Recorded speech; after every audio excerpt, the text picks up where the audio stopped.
Greetings. I'm Supreet Shastri, and I'm excited to be talking about my research today. We begin with this rather famous quote from Mark Andreessen, who in 2011 had opined that software is eating the world. Just a decade later, when you look around what's happening, you don't need to be a VC to see that software has already eaten the world. When software impacts society at such profound level, there's bound to be a feedback loop. This will be in the form of new rules and regulations, new design metrics, new optimization choices, so on and so forth. So the goal of my research is to look at this influence of external disciplines, primarily law and economics, on computer systems. So the focus of the first intersection is that the data protection laws, like the European Union's GDPR, and at the second intersection is the cloud economics.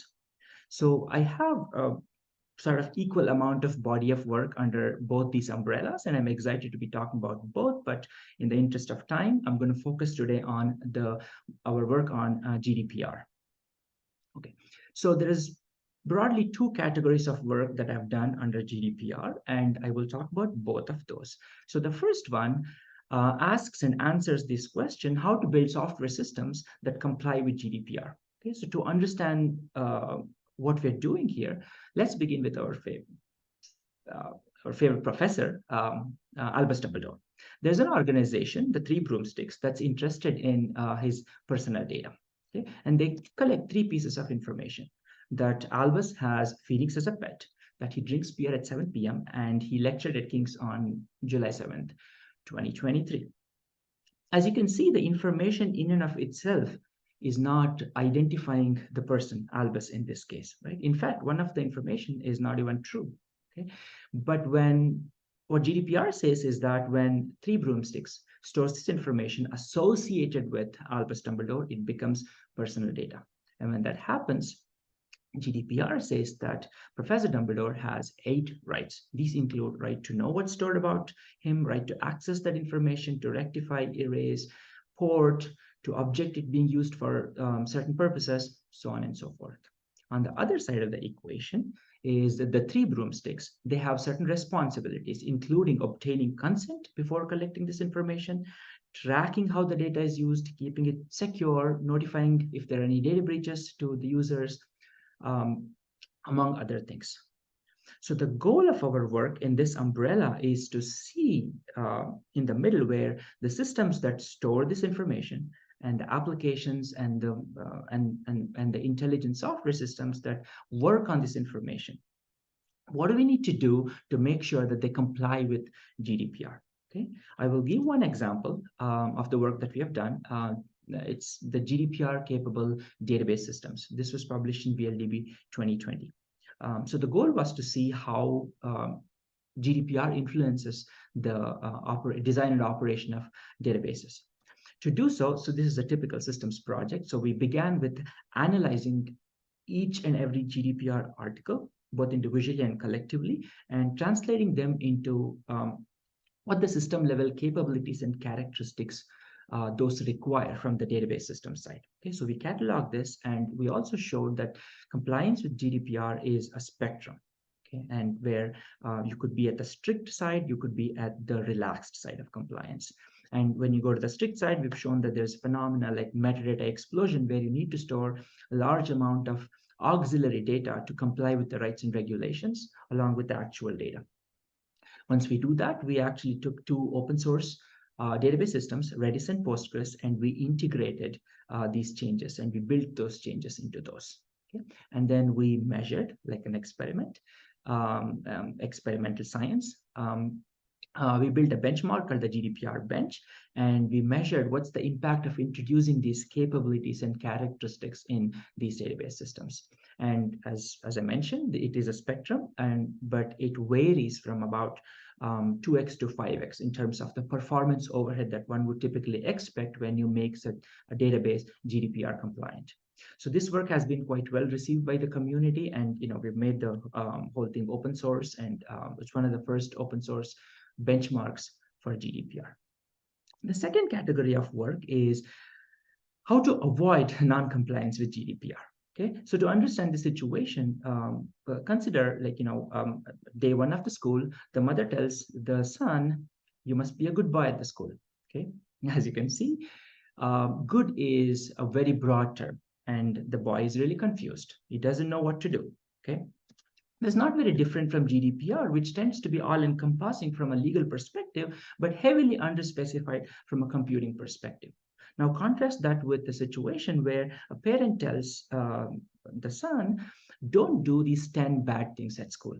Okay, so now the boy is happy. He knows exactly what not to do. So that's the spirit of the via negativa approach, where we want to recognize known failures and eliminate them from your systems, and which in turn will reduce your uncertainties and also reduce the risk of non-compliance. Okay, so there are a couple of examples that I want to give that in this line of work. The first one is the GDPR anti-patterns.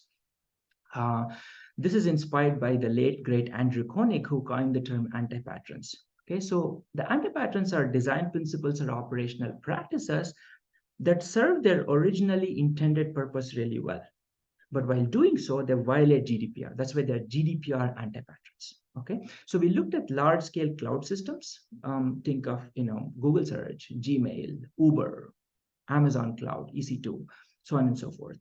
Those systems are built with single-minded focus on basically three things: scalability, reliability, and affordability. Okay, when they did that, they made certain design choices which served obviously those three purposes really well, but ended up breaking, serving as anti-patterns for GDPR. And we have a list here. I'm not going to get into the list, but again, that's one example of the via negativa approach. So while this looked at the law in and of itself, the next project looked at the enforcement of the law. Okay, so what we call the GDPR SOT, our state of the art. So by tracking the enforcement of GDPR in the world all across Europe, what we know is we've identified a set of technologies, designs, mechanisms, policies, configuration, operational practices, the whole gamut of things that surround a compute system that have failed the legal standards. Okay, so we say that's the standard. You have to meet or exceed those to be compliant. Or if you don't meet or exceed those, you are going to be non-compliant. Okay, so to do that, we built what we call the GDParchive.org. It's a portmanteau of GDPR and archive. This is the largest collection of GDPR enforcements in the world. It contains more than 9,000 plus enforcement documents.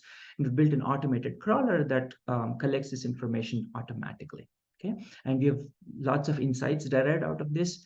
I just want to highlight one, which basically is the number, which is how many GDPR violations happen every day, right? It's on an average in the last 5 years, it's about 2.1 enforcements every day.